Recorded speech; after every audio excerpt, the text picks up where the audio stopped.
everyone. So I have been cutting like crazy on my Glowforge and I have to clean the inline fan, and so I thought I would just show you guys again since some of you were asking about it. I did record it like last December, I think, or something in the 101 group, but I'm just going to show you again quick here. I've gotten a lot better at it because I do it every few days. So yeah, so if this pertains to you and you want to watch, feel free to just watch me quick. I'll kind of explain it. I'm going to have one of my kids hold the camera closer so you can actually see what I'm doing rather than me trying to do it with one hand. So here. Okay, so the first thing, obviously make sure your machine is off, and then you're going to move the printer head over and take it off. So this is just on by a magnet, so you're just going to pull it off. Just make sure you don't touch the lenses on the bottom or the side. And you want to unhook this ribbon. Okay, so now this is off. There's a little button on there. Just push that and pull it off.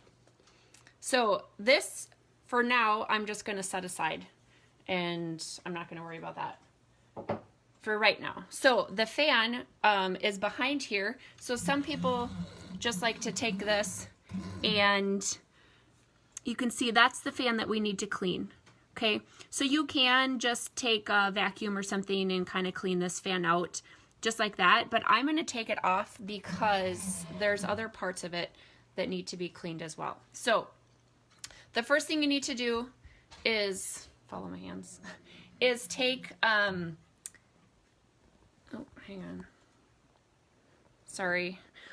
Is take this pulley off of, it's on a wheel on this side and a wheel on this side, and you need to take it off first. So grab, you can kind of see, grab that pulley, and you're just going to unhook it from the side. Okay, I'm going to have my son hold the camera again so I can do it. Well, first, actually, sorry. You have to unhook this. So just pull this out, grab the wheels like this, and pull that out and unhook it from the track, just like that. So now it's just on the pulleys. Watch. There you go. So that side is unhooked, and then this side, back up a little bit. This side will just fall off since that side is unhooked. And now you can see this is the fan that we need to clean. And it doesn't even look that bad. A lot of times you can see stuff like all gunked up in here, but there is still stuff. And then this spot too, we want to make sure is all cleaned out. So what I like to do is just take a toothpick over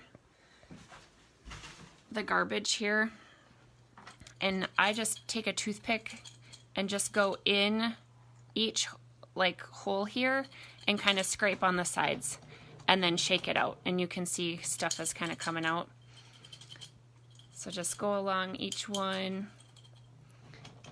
Oh, that was a big one. It doesn't take much to get this gunked up, especially if you're cutting a lot of MDF. And then I make sure this is all cleared, and inside this part here. Again, just kind of move your toothpick around. I have an old toothbrush that I use too, that I like to take and just kind of brush away some of that debris.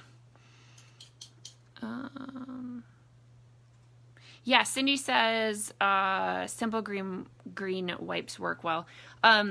Yeah, I'll wipe it down after I clean all this out. First, you want to get all like the debris and stuff out of there. Wipes, if you have a lot of debris, any sort of wet wipe is going to, you know, make it like stick together. So you can see it's pretty well cleaned out. And so that's all we're going to do for this part. Now, I'm just going to set that in there. Now I'm going to go back to my printer head, and there's a little fan on the back here. Now I'm just going to make sure with my toothpick again that is cleaned out. So same thing, I'm going to hold it over the garbage and just kind of clean it out, and you can see some little things falling. And then just kind of scrape it with my toothbrush. And now this is where the wipes come in. Those Zeiss wipes, or I don't know how you say it. You can get any kind of lens wipe from wherever. And I will wipe off this lens and then wipe off the lenses on the bottom. And then just kind of wipe out everything with this wipe. Now, if you want to make sure your mirror is cleaned, take this off, and this little guy just comes out like that. Now mine looks like it's pretty clean, so I'm not even going to touch it, but just make sure you slide it back to how it was, and it just kind of sits in there like that, and then that will clip back on like that. Okay, so then this is done, so we're going to set this aside again. Watch through there so you make sure. Okay, now you need to get this back on. So when you're putting this back on, we want to make sure that this pulley is kind of sitting in just like that, and that there's not too many twists in the cord. We need to have the little teeth things on the inside. So I just kind of make sure it's not twisted and kind of just set it like this. And now we need to catch these two wheels on the back of this thing. So we're going to catch it in like that, and then we're going to pull this forward to clip these two on the front. So like this. So that's kind of caught on the back there, and we're going to pull those forward.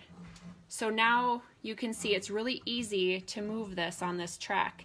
If you try this and it's really hard to push them, you want to do it again because it's not on there right. This should be really easy to move. So now the first thing is we need to get this side, the right side, because the right side is harder to get on. So we want to put that on first. Now there's a little wheel on here, and we want to hook this around the outside of the wheel. So I like to grab the pulley with one finger and kind of push it onto the back of the wheel, and then with my other hand take this and tighten up the tension. So sorry, it's hard to get both. Hold it back. Because when you tighten up this tension, it's going to wrap around that wheel easier. So I'm going to grab this. So I have one finger on the pulley, one finger on the wheel, or kind of the same finger, and then I'm going to pull it. So I'm going to guide that pulley onto the wheel. Okay, so now that hooked around the wheel, and now on this side, it's the same thing. There's a little wheel on there, and I need to get this pulley, make sure it's in the picture, onto that wheel. So I'm going to hold this with my finger and then touch the wheel with my finger at the same time so I can kind of guide it. And then I'm going to pull and snap it on there. So if you can see, back up a little bit. I have my one hand on there, and I'm going to kind of push this thing, and it's going to snap on there. If that made any sense. So now this is back on, and now all I have to do is take my printer head, hold that again. I'm going to get the ribbon. I'm going to snap this into place, just like that. Make sure there's no winding in the ribbon. And then this will just be magnetized back into place. Push it all the way to the left, and then push that back to where you started. And that's how you clean the fan. Now, for like the glass and all that kind of stuff, you can just use any glass cleaner. and that sort of thing. So you say, Tanya, it's so dirty. What's so dirty? My whole machine is dirty. I actually just vacuumed it out. So like, where did my thing go again? Over here. If you look at this, this is all already vacuumed out. So it was like caked on there, and like this part is actually not that bad because I just cleaned it down a couple weeks ago, that part. But yeah, and then actually the other thing, my machine was overheating a lot, and what I realized, I took this off my machine, and you see that fan? Sorry, my phone is that was all gunked up. So even though I have the inline fan, I need to keep this fan clear because the air still needs to flow through. So what I did was just took like a toothbrush and a vacuum and just kind of sucked that out, and then I'll reconnect that, and then I should be a-okay and should be back in business. So it's really not that, it maybe seems intimidating to take off that fan and clean it, but it's really not, especially once you get down with those pulleys. And I mean, I can literally do it in just a couple minutes when I'm by myself and just have at it. So anyways, hope that helps. I am in the midst of filling orders, and my office is, I don't even want to show you guys. It's so messy because I have just like, I thought I would have a little bit more time than I do, and then I have these guys in here trying to get all their schoolwork and everything done. They're rotating between kids to get all their online school done, so it's been a little bit crazy and a little bit hectic over here, but it's all good, and I'm looking at my tattoo often, find the joy. My husband is still working, so that's great, and we will get through this. So anyways, hopefully that was helpful for you guys, and if you have questions or whatever, let me know. So I am going to be back to my machine. We'll talk to you later.